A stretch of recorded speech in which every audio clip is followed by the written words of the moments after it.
जे सरकार आणायचं आहे हे सरकार मजबूत जरी असलं तरी एका पक्षाचं बहुमत असलेलं पाशवी सरकार नको, अजिबात नको। जेव्हा खुर्ची थोडीशी डगमगीत असते तेव्हा देश मजबूत होतो। कोई लेना देना नहीं, उनको केवल वे, उनका बेटा, बेटे के बाद पोता, परिवार की उन्हें चिंता है। या देश हित समझता है वो इतनी बचकानी बात कहेगा नहीं।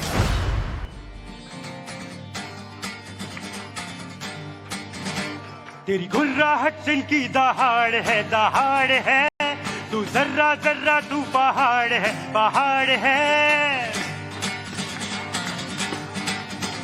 तेरी घुर्राहट जिनकी दहाड़ है, तू जर्रा जर्रा तू पहाड़ है। तेरी धारों को चकल लेन दे, सूरज पकड़ लेन दे, आज पट्टे चक लेन दे, आज पट्टे चक लेन दे, हो चक लेन दे, हो चक लेन दे, आहा चक लेन दे। बहुत शुक्रिया गौरव। नमस्कार धरती पुत्र, आप देख रहे हैं आपके साथ मैं हूं विद्यानाथ झा। इंसानियत का बैच लगाए बहुत सारे लोग आज हमारे साथ आए हैं। आप सभी का बहुत बहुत स्वागत है। इंसानियत और इंसान के लिए क्या कर रहे हैं आप लोग, ये आप लोगों से आज हम बात करेंगे। लेकिन उससे पहले आज धरती पुत्र में किस मुद्दे पर हम बात करने वाले हैं वो जरा मैं आपको बता देता हूं। धरती पुत्र में आज हम बात करने वाले हैं कि आपको मजबूत चाहिए कि मजबूर चाहिए। मजबूत या मजबूर, क्या चाहिए? क्या चाहिए आप लोगों को बताइए, मजबूत या मजबूर? क्या चाहिए? मजबूत। मजबूत चाहिए, हर किसी को मजबूत चाहिए होता है, मजबूर किसी को पसंद नहीं होता। आप लोगों को पसंद है मजबूर?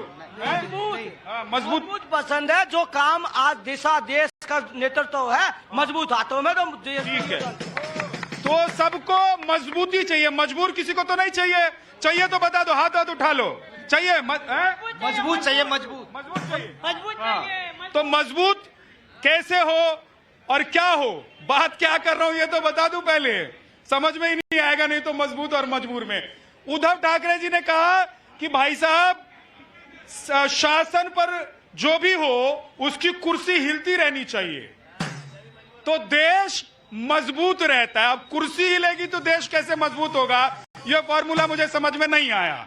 समझेंगे, आज शिवसेना के नेता को हमने बुलाया हुआ है। लेकिन बात यह है कि 24 में क्या मजबूत मोदी की सरकार आएगी या फिर इंडिया गठबंधन, इंडी गठबंधन की सरकार आएगी। आज जनता क्या बोलती है लाइव सर्वे कर देंगे, है ना, कि मजबूत या मजबूर। क्योंकि आप लोगों को पता है कि भैया 1977 में पहली बार मजबूर सरकार बनी थी, यानी कि गठबंधन वाली सरकार बनी थी। अलग अलग पार्टियों ने जोड़कर गठजोड़ करके सरकार बनाई थी, 5 साल सरकार नहीं चली थी। और मजबूत सरकार होती है तो चाहे इंदिरा गांधी हो, चाहे जवाहरलाल नेहरू हो, चाहे प्रधानमंत्री नरेंद्र मोदी हो, सब बड़े बड़े फैसले लेते हैं, कोई चूकता नहीं है। और मजबूर सरकार, गठबंधन वाली सरकार में क्या होता है आप लोगों ने देखा ही होगा, है ना। मनमोहन सिंह जी खुद कहते थे कि भाई साहब गठबंधन की जो सरकार होती है उसकी मजबूरियां होती हैं।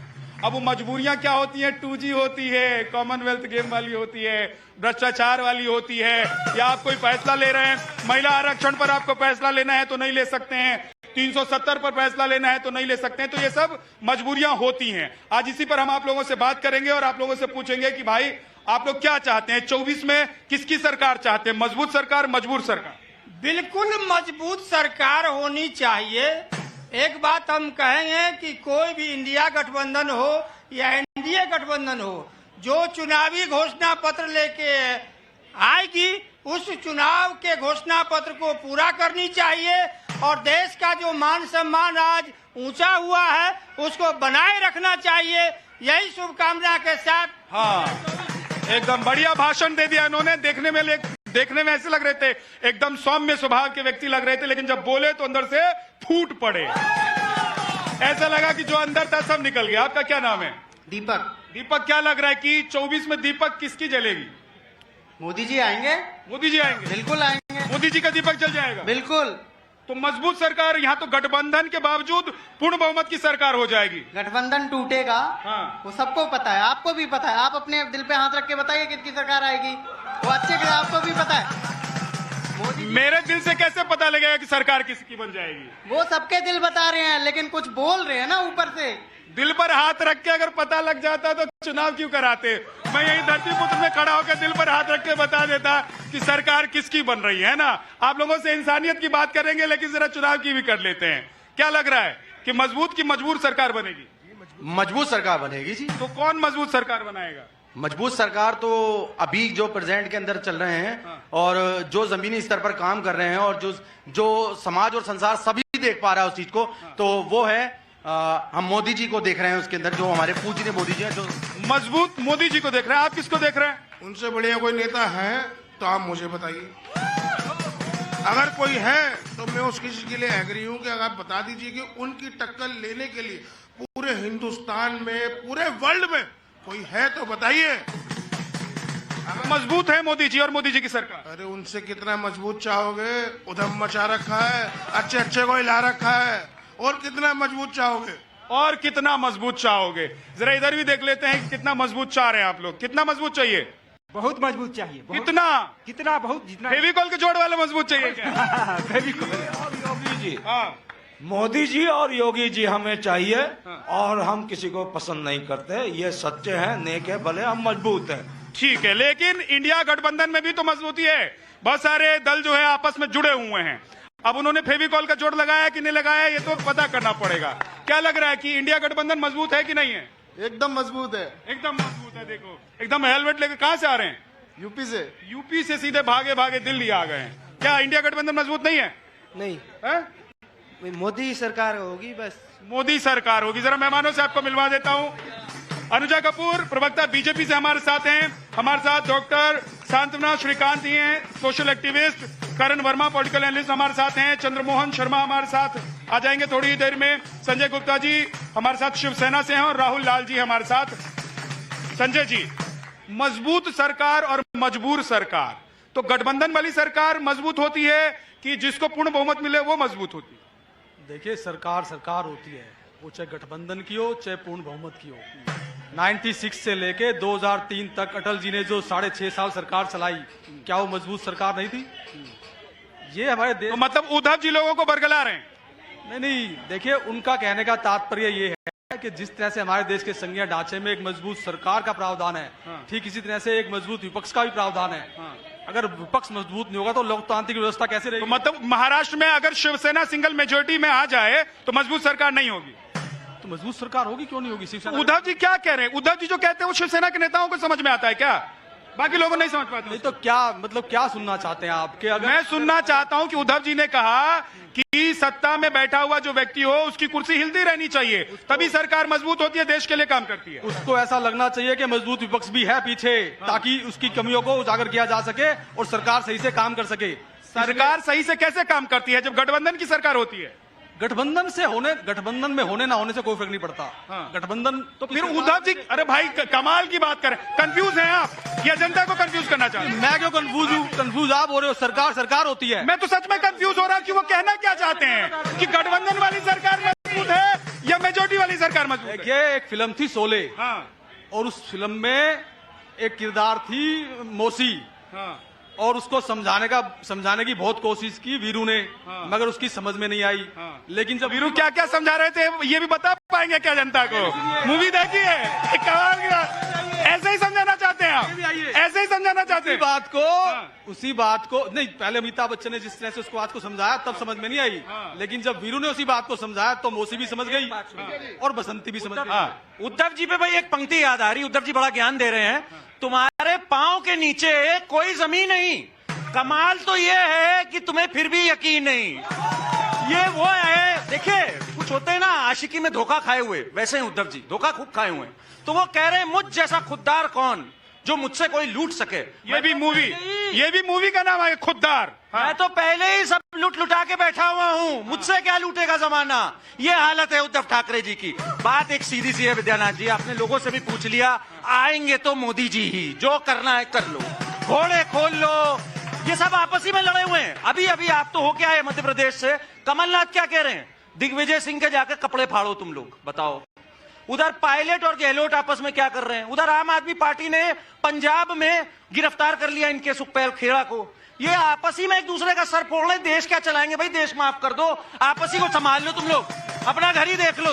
अनुजा जी, आप कंफ्यूज तो नहीं हो रही हैं, मुस्कुरा रही हैं आप, लेकिन जो उद्धव जी ने कहा मजबूत और मजबूर वाली बात, उसमें कंफ्यूजन तो नहीं है कहीं? इसका जवाब इसी से शुरू कर देते हैं। अब नहीं कोई बात डर की, अब नहीं कोई बात डर की, अब सभी को सभी से डर ही लगने लगा है इंडिया गठबंधन का। अब आप देख लीजिए कि मजबूर और मजबूत सरकार, उद्धव ठाकरे अपने बारे में खुद ही बता रहे हैं कि उनकी मजबूत सरकार थी कि मजबूर सरकार थी।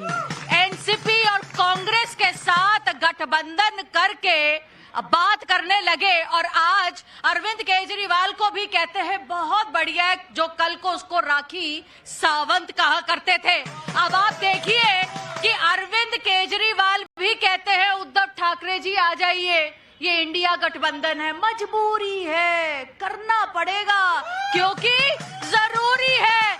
56 इंच की छाती को हटाना कितना मुश्किल है कि अब ये सुरोज से भी लेने लगे हैं। अब तो कांग्रेस को जरूरत है, इनको पता चल गया बाहर वाले से ही बात कर ले, क्योंकि उनकी पीढ़ी दर पीढ़ी तो बाहर ही पड़ी है। उन्हें क्या मालूम इंडिया और भारत क्या होता है। और जब भारत की बात सामने आती है, हिंदू की बात सामने आती है, तो कल तो देख ही लिया था सोनिया गांधी जी क्या कर रही थी। अरे जय श्री राम, क्यों कर रही थी जय श्री राम? तो अच्छी बात है ना, सब जय श्री राम करने लग गए। आपको भी जय श्री राम। मैं तो जय श्री राम कहता ही हूँ। राम करते करते आप जो वोट बैंक पॉलिटिक्स खेलना शुरू कर दिए, 80% तो कास्ट बैंक के अंदर, फिर तो हिंदू आ रहे थे, तो इनको क्या जरूरत पड़ गई? अब आप बताइए, ये हम सबको भी दरारें डाल रहे हैं, ओबीसी और इन सब में। अब आप जवाब दीजिए कि आप कौन सी वोट बैंक पॉलिटिक्स कर रहे हैं? ठीक है अनुजा जी, लेकिन राहुल जी एक बात ये है कि उद्धव जी ने एक बात तो मान ली है कि सरकार मजबूत है। बिल्कुल, देखिए मोदी सरकार मजबूत है, उनके कहने का मतलब अगर निकाल लीजिए तो यही निकलता है। मैं अभी 1 मिनट में अर्थ क्लियर कर देता हूँ ना। गठबंधन की जो मजबूरियां मानी जाती थी वही राष्ट्र की ताकत निकली। देखिए, देश ने देखा पिछले 9 सालों से, 9.5 साल से जो मोदी जी की सरकार चल रही है वो क्या कर रही है। आप देखिए जीडीपी ग्रोथ के आंकड़े देखिए, 2004 से 14 तक 183% का वृद्धि दर था, और इस बार केवल अगर आप 2014 से अब तक जोड़ते हैं तो उसमें 83% का ग्रोथ है। इसका मतलब है जब गठबंधन सरकारें होती है तो उसमें गलत निर्णय नहीं होते हैं। आप नोटबंदी का निर्णय ले लिया मोदी जी ने अपने मन से, किसी से नहीं पूछा। अगर गठबंधन सरकार होता तो क्या ऐसे मूर्खतापूर्ण फैसले होते? और नोटबंदी के अगले साल ही आपने जीएसटी का निर्णय ले लिया, और थोड़ा तो उसके बाद देश की अर्थव्यवस्था की क्या स्थिति हुई, पूरा देश अभी तक। एक बार ये भी तो बताइए कि 370, एक सेकंड रुकिए, एक बार ये भी तो बताइए कि 370 हटाना होता तो क्या गठबंधन की सरकार हटा पाती? हटा पाई? नहीं हटा पाई। भाई साहब, दुनिया में आज जो रोला हिंदुस्तानियों का है, गठबंधन की सरकार में कभी हो पाया था जब इंदिरा गांधी थी, जवाहरलाल नेहरू जी के वक्त में भी था, उसको भी मानने से कोई गुरेज नहीं है, लेकिन वो लोग भी मेजोरिटी की सरकार में थे। तो फिर कंफ्यूज आप लोग हो रहे हैं या ये लोग कंफ्यूज कर रहे हैं? झा जी, एक कहावत है कि जिनके घर शीशे के होते हैं उनको दूसरे के घर में पत्थर नहीं मारना चाहिए, तो यही उद्धव ठाकरे कर रहे हैं। उद्धव ठाकरे क्या कर रहे हैं? अपने पुत्र मोह में, अपनी कुर्सी मोह में, वो खुद उनको समझ में नहीं आ रहा है कि वो क्या बयानबाजी कर रहे हैं। एक बाबा बाल साहब ठाकरे थे जिन्होंने हिंदुत्व के लिए कभी कुर्सी का मोह नहीं देखा, और आज वो उनके पुत्र हैं जो कि कुर्सी के लिए कहीं भी ढह जाते हैं, कुछ भी कर जाते हैं। बाबा साहब ठाकरे कभी किसी दूसरे पार्टी से जिनके साथ आज ये जा रहे हैं उनके साथ कभी हाथ नहीं मिलाते, किसी भी हालत में हाथ नहीं मिलाते, लेकिन ये क्या कर रहे हैं? बीजेपी ने बोल दिया ना कि पहले वो हिंदूवादी थे, अब कांग्रेसवादी हो गए हैं। ऐसा हो गया है क्या? अब वो क्या हो गए और क्या हो जाएंगे इसमें कुछ नहीं कहा जा सकता। वो अब जनवादी नेता हो, मतलब कांग्रेस से जो हाथ मिला ले वो जनवादी हो जाएगा। सवाल की बात है। उदाहरण मैं क्लियर कर देता हूँ दर्शकों को। आप देखिए कि जितना भारतीय जनता पार्टी ने उन्हें तोड़ने का प्रयास किया, जनता के बीच में उतने लोकप्रिय हुए। कौन ज्यादा लोकप्रिय हो गया? महाराष्ट्र में जितने चुनाव हुए, उद्धव ठाकरे लोकप्रिय हो गए। आप उपचुनाव का परिणाम देखिए, बाजार समिति का चुनाव देखिए, कोई भी साख जितने भी चुनाव हो रहे हैं वहां पे वो पहले से लोकप्रिय हो रहा है। अरे मुंबई में तो पहले से थे वो, मुंबई से बाहर कहाँ थे? नहीं, मैं कह रहा हूँ महाराष्ट्र में उनकी लोकप्रियता को, पूरे महाराष्ट्र में क्या बात कर रहे हैं आप? पहले से बढ़ गए है भारतीय जनता पार्टी को। तो विधानसभा चुनाव करा के देख ले भारतीय जनता। फिर तो एक चीज बताइए अंबर, एक चीज बताइए, अगर इतनी लोकप्रियता वहां पर है तो भैया उद्धव जी को प्रधानमंत्री का उम्मीदवार बनकर खड़ा हो जाना चाहिए। महाराष्ट्र छोटा स्टेट थोड़ी ना है। ऐसा थोड़ी ना होगा। फिर राहुल गांधी का क्या होगा? जिनको बेचारे वो मजबूर तो नहीं हो जाएंगे? नहीं, उनसे ज्यादा मजबूत तो इनको कोई लगता ही नहीं है। तो सवाल अभी ये है, हम यहाँ पे बात कर रहे थे कि अभी एक गाना है बॉलीवुड का, बड़ा फेमस हुआ था, क्या से क्या हो गए देखते देखते। यहाँ पे कई सारे लोग इस चीज को मेंशन कर चुके हैं। तो मुझे एक चीज याद आ रही है कि अभी आपने राम मंदिर की बात की, जय श्री राम की बात की। सोनिया गांधी आज जय श्री राम कर रही है। वही लोग हैं जो श्री राम मंदिर के विरोध में वकीलों की फौज सुप्रीम कोर्ट में उतार देते हैं और आज उनको स्टेज से जय श्री राम कहना पड़ रहा है। ये मोदी है तो मुमकिन है। ये वो लोग हैं जो प्रभु श्री राम के अस्तित्व पे सवाल उठाते हैं, आज उनको जय श्री राम का जयकारा लगाना पड़ रहा है। ये है भारत, ये इंडिया नहीं है। भारत, आप लोगों ने इनको मजबूर कर दिया है और खुद बीजेपी मजबूत हो गई है। मजबूर है इस देश के, भारत के आगे। इनका इंडिया नहीं चल रहा है डॉट डॉट वाला, ये डॉट ही लगाते रह जाएंगे, जुड़ नहीं पाएंगे कभी, क्योंकि भारत जोड़ने वाले कभी इंडिया के बीच में डॉट ही लगाएंगे, भारत नहीं जोड़ पाएंगे, क्योंकि भारत पहले से जुड़ा हुआ जी। सोनिया गांधी की सरकार थी जो कहती थी राम काल्पनिक एफिडेविट डाल के कोर्ट में, ये कहते थे मिले मुलायम काशी राम, हवा में उड़ गए जय श्री राम। और तब हमने कहा था एक दिन ऐसा आएगा, क्या मुलायम क्या काशी राम, सब कहेंगे जय श्री राम, जय श्री राम। ये है, चलिए जय श्री राम तो ठीक है, लेकिन उद्धव जी ने कहा कि ऐसी सरकार आए जो गठबंधन वाली सरकार हो, तभी देश का भला होगा।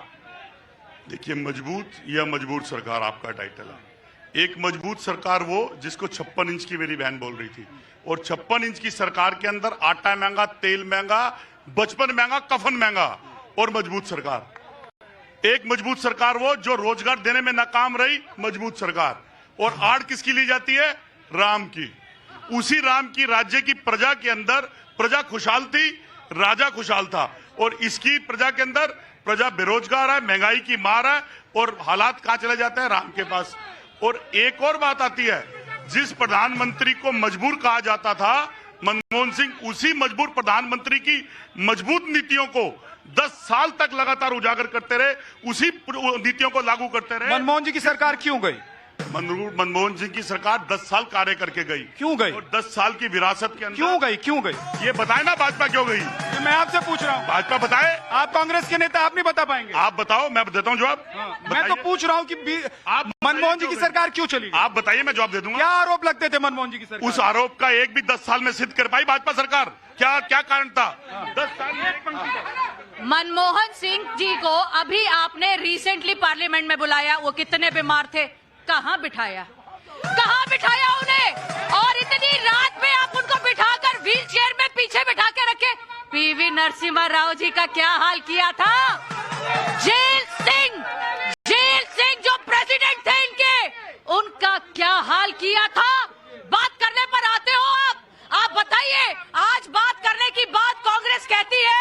कांग्रेस ने हिंदुत्व का नाम लेते लेते कर्नाटका जीत गए, नहीं तो इनके में बल नहीं था। ये जय श्री राम का नारा लेकर, आज ये कहते ना हम नारा लेकर जीतते हैं, आपने बजरंग बली का नारा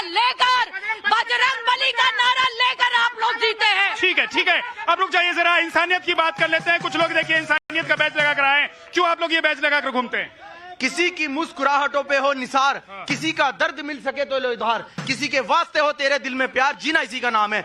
आज धरती पुत्र प्रोग्राम के माध्यम से हम एक बात कहना चाहते हैं कि इंसानियत परिवार पिछले 15 साल से जमीनी स्तर के लोगों के लिए, जिनके पेरेंट्सों के बच्चे नहीं है या जिन बच्चों के पेरेंट्स नहीं है, उनके लिए जमीनी स्तर पर बहुत कार्य कर रहा है। उनके घर पहुंचता है, उनके बर्थडे मनाता है, और हम कहना चाहते हैं पूरे संसार और समाज से, हिंदुस्तान की तरफ से, ये हिंदुस्तान का खुशियों भरा देश है, इस माध्यम से कहना चाहते हैं कि पूरी दुनिया जुड़े से। हमारा नंबर है 9871। ठीक है, नंबर मत बता दीजिए, बहुत फोन आ गया, जल्दी से 10 सेकंड से। ये मजबूर और मजबूत बता रहे हैं। एक उदाहरण बस देता हूं।